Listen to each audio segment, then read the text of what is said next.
bagaimana kabar anak-anakku semua? Sehat semua ya? Nah, hari ini bertemu lagi dengan Bu Pinky. Kali ini Bu Pinky akan menjelaskan kepada kalian di materi PPKN. Nah, tapi sebelum Bu Pinky lanjutkan, kita bersama-sama membaca basmalah terlebih dahulu. Wahid, Isnai, Salasa. Bismillahirrahmanirrahim. Amin. Nah, semoga dengan membaca basmalah, pembelajaran kita pada pagi hari ini dapat berjalan dengan lancar. Nah, supaya penjelasan Bu Pinky lebih jelas, Bu Pinky izin untuk membuka masker terlebih dahulu ya. Nah, sekarang kita lanjut. Kalau kemarin kita sudah belajar di tema 1, subtema 1 dan subtema 2. Nah, hari ini kita akan belajar di PPKN subtema 3 dan subtema 4. Masih semangat ya? Oke, masih semangat ya? Masih pagi, habis mandi, habis sarapan, sekarang kita belajar bersama. Nah, oke, kita lanjutkan langsung saja ya ke materi ya. Masih ingat kemarin di subtema 1 kita sudah belajar hidup rukun di rumah. Subtema 2 hidup rukun di mana? Di tempat bermain. Dan sekarang kita akan belajar hidup rukun di sekolah dan hidup rukun di masyarakat. Nah, kalian perhatikan ya supaya nanti kalian bisa mengerjakan tugas pada hari ini. Oke, nah sekarang Bu Pinky ada contoh hidup rukun di sekolah. Nah, walaupun kalian sekolahnya masih daring, masih sekolah online, tapi kalian perlu tahu apa saja sih Bu contoh hidup rukun di sekolahan. Supaya besok waktu kalian sudah masuk ke sekolah, kalian bisa menerapkan hidup rukun di sekolah. Nah, Bu Pinky ada beberapa contoh, kalian bisa perhatikan. Yang pertama, bermain dengan teman. Semua teman diajak bermain, mungkin dari kelas lain bisa diajak bermain, jadi tidak pilih-pilih teman. Yang kedua, piket bersama. Piket bersama ini juga merupakan salah satu contoh hidup rukun. Kalian piket bersama dengan kelompok kalian, misal di hari Senin, piketnya dengan si A atau mungkin dengan si B. Nah, itu juga merupakan contoh hidup rukun. Yang ketiga, belajar kelompok. Nah, belajar kelompok ini juga merupakan salah satu contoh hidup rukun. Kalau dari kelompok kalian ada yang belum paham, kalian bantu dengan menjelaskan materi kepada teman kalian.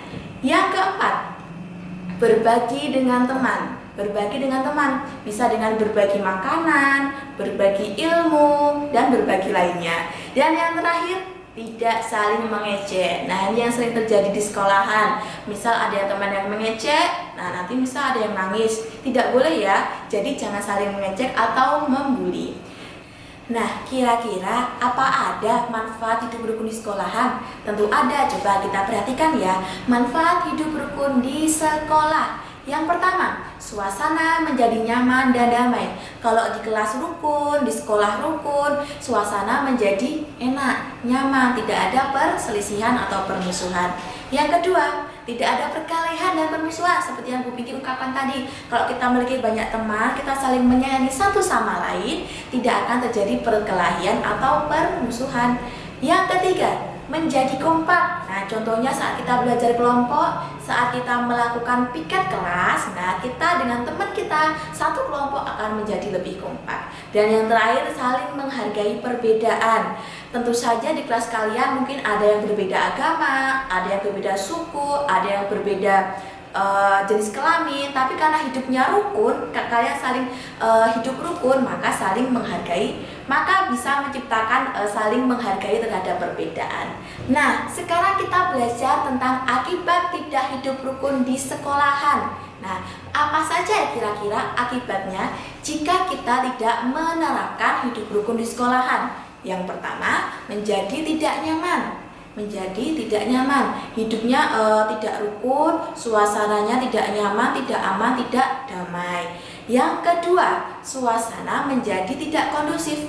Kalau sering terjadi perkelahian, perselisihan, suasananya menjadi tidak kondusif, tidak nyaman, istilahnya ramai terus. Nah, yang ketiga, memiliki teman sedikit. Contohnya, kalau misal si A sering membuli si B, nah mungkin si A ini tidak akan memiliki teman karena dia sering membuli temannya.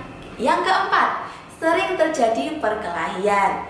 Yang selanjutnya kita akan belajar tentang hidup rukun di masyarakat. Kalau tadi di sekolah, sekarang di masyarakat, di lingkungan rumah kalian, di lingkungan desa kalian mungkin, atau di sekitar rumah kalian. Yang pertama, contoh hidup rukunnya yaitu gotong royong atau kerja bakti di kampung. Tentu saja kalian sudah pernah ya melaksanakan kerja bakti atau gotong royong di desa, misalnya membersihkan parit, lalu membersihkan selokan. Nah, itu contoh merupakan contoh hidup rukun di masyarakat. Yang kedua, mengikuti rapat kampung. Wah, ternyata kita saat mengikuti rapat kampung itu juga merupakan salah satu contoh hidup rukun di masyarakat. Misalnya, kita mengikuti rapat RT atau rapat untuk muda-mudi. Nah, seperti itu. Bisa kalau kalian dewasa, kalian bisa mengikuti rapat kampung. Yang ketiga, menjenguk tetangga yang sakit. Kalau ada tetangga yang sakit, misal ada yang jatuh dari motor, kecelakaan, atau ada yang sakit demam berdarah dan lain sebagainya, kalian jenguk. Nah, itu merupakan salah satu penerapan contoh hidup rukun di masyarakat. Dan yang terakhir, memberikan kepada tetangga yang terkena musibah. Misalnya ada yang rumahnya kebanjiran atau rumahnya mungkin kebakaran. Nah, kalian memberikan empati kalian mungkin dengan memberikan bantuan berupa barang yang mereka butuhkan. Nah, selanjutnya kita akan belajar manfaat hidup rukun di masyarakat. Yang pertama, saling menghargai perbedaan. Sama ya dengan di sekolah lagi. Di dalam lingkungan kalian, di masyarakat kalian tentu ada perbedaan, mungkin banyak sekali ya. Jadi hidup rukun ini dapat saling menghargai perbedaan di masyarakat. Yang kedua, lingkungan menjadi tenang, nyaman, dan damai. Dan yang ketiga, saling membantu sama lain, seperti yang Bu Pinky contohkan tadi. Kalau ada yang kesusahan atau yang sedang tertimpa bencana, nah kita harus saling membantu satu sama lain. Dan yang terakhir, yang keempat, terjalin kerjasama antar tetangga. Contohnya saat kerja bakti tadi ya, kerjasama antar warga. Nah, sekarang kita lanjut di akibat tidak hidup rukun di lingkungan masyarakat. Yang pertama, sering terjadi perselisihan. Sama ya dengan yang di sekolahan tadi. Kalau kita tidak hidup rukun, akan sering jadi perselisihan antar warga. Yang kedua, lingkungan menjadi kurang nyaman dan kurang kondusif. Dan yang ketiga, kurangnya toleransi antar sesama, tidak saling menghargai terhadap perbedaan yang ada. Nah, materi kita sudah selesai ya. Coba diingat-ingat. Tadi kita sudah belajar tentang apa saja? Yang pertama, contoh hidup rukun di sekolah, manfaat hidup rukun di sekolah, akibat tidak menjalankan hidup rukun di sekolah. Yang kedua, tentang contoh hidup rukun di masyarakat, manfaat hidup rukun di masyarakat, dan akibat jika tidak menjalankan hidup rukun di masyarakat. Nah, untuk materi hari sudah selesai. Kita sambung di materi minggu depan di tema 2. Nah, sebelum Bu Pinky tutup, Bu Pinky selalu mengingatkan kepada kalian untuk selalu mematuhi protokol kesehatan dengan menggunakan masker, cuci tangan, menjaga jarak, dan menghindari kerumunan. Protokol kesehatan bisa membantu melindungi diri kita dan orang lain. Nah, Bu Pinky tutup dulu ya, sampai jumpa minggu depan. Tapi sebelum kita tutup, kita bersama-sama membaca hamdalah. Wahid, Isnain, Salasa, Alhamdulillahirabbil alamin. Wassalamualaikum warahmatullahi wabarakatuh.